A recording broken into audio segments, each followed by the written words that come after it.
Hi, I'm here with my Hobonichi Cousin, A5 size that I am using as my personal journal, memory keeping, note taking, whatever it needs to be. And on this page of Turning the Page to New Year, the spread that between the weekly pages and the daily pages, I would like to make sort of a vision board on here. So I just thought I would invite you to join me through that process. I've done a work-related version of that in my work planner. Let's see. On the same part of the journal, I've made this, and of course it's more related to work goals. So this one will be a little bit different. I've gathered some things. I have some like quote stickers. I have a few of my own printables. I have some paper scraps. And I just want to kind of decorate this page so that when I look at it, it kind of reminds me of what I want the year to be about, and is like inspiring to me to look at. So first I think I'll see about adding some things into the background, and we'll just go from there. I've actually torn this page out of a journaling book, and I'm sorry I don't remember who this particular artist was. The book was like assorted different artist journals, and I love picking up these books used and cheap, or at thrift stores or secondhand shops, and using them as little collage materials, or kind of, in this case, like a page starter, just to get some color down on the page. Quick and easy way to add some interest and color on there, and something to build off of. I chose this particular page because I know I'm going to use the 2025 from my January printable sheets, and I thought the colors in this kind of corresponded to that. So color was my main reason of choice. I've also been liking the torn edge in my planners and journals because so much tends to be on the grid. The papers the pages have a grid on it. This is the Hobonichi Cousin, and if you have it put a photo in there, it's usually a rectangular shape. So much operates on grids that I kind of like to throw in a torn edge here and there.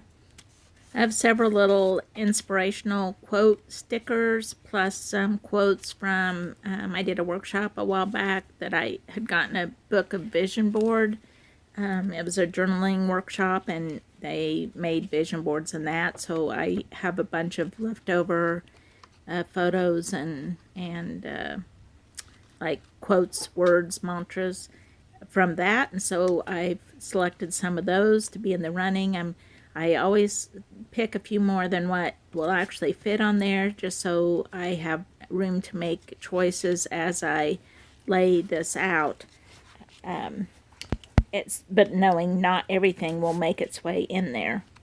It's much easier to have a little starting place, though, like a smaller batch of curated items than rummaging through my whole stash as I create. So I often will, when I'm working on a page or whatever, have a little batch selected to choose from.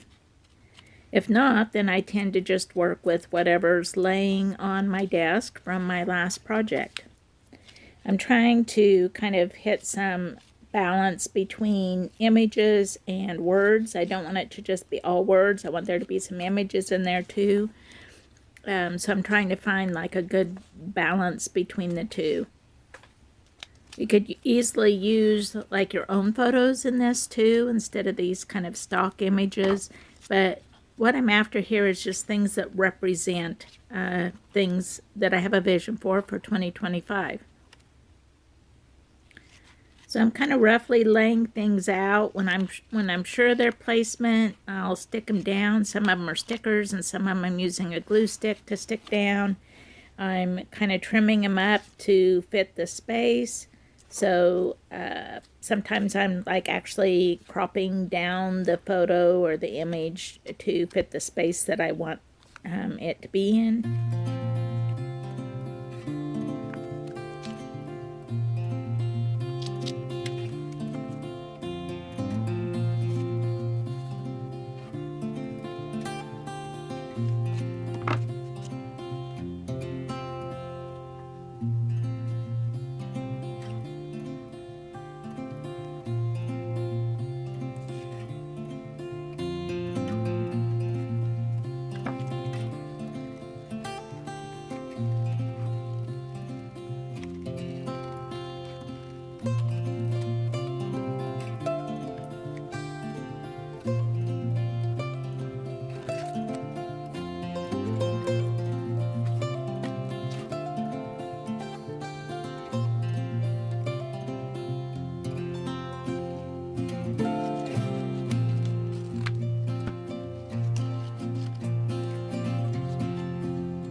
I just got these Tim Holtz label stickers. Well, I guess they're not stickers. They're actually like little cardstock labels, and they're vintage style.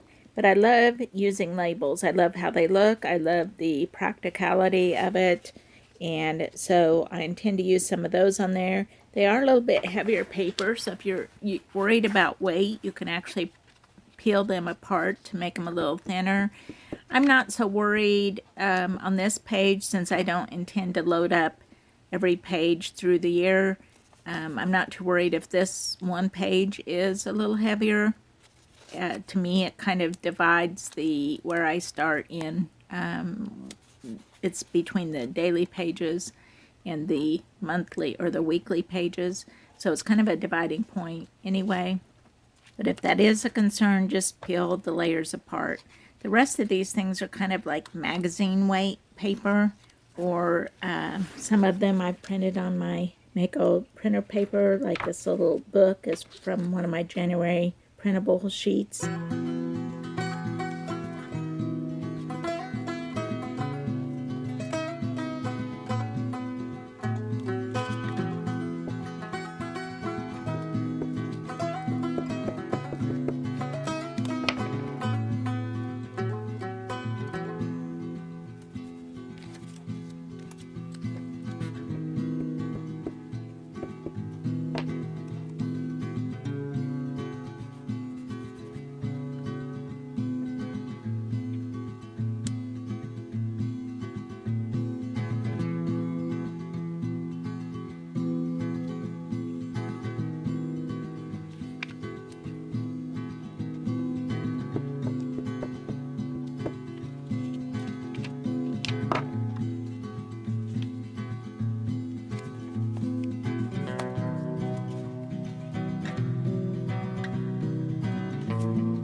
I'm going ahead and adding little notes on those labels. I'm kind of using those as like a list of things for the new year, and it just is a little bit more visual, a little bit more attractive.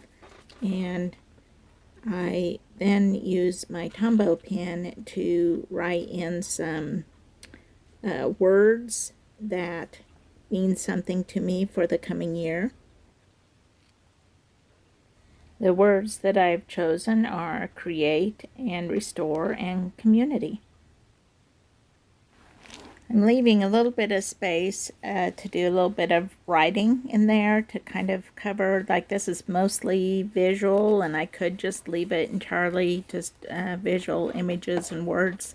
But I did want to do just a little bit of writing. It kind of helps plant that vision in my own mind to do some writing as well.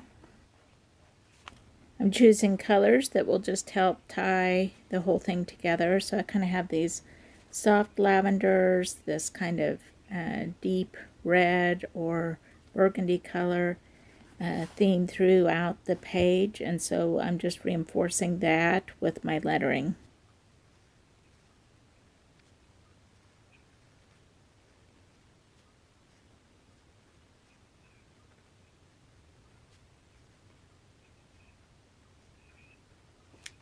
Then I'll use those same colors to add a little bit of mark making and doodles and just whatever that will help kind of unify the page, or rather the spread of two pages.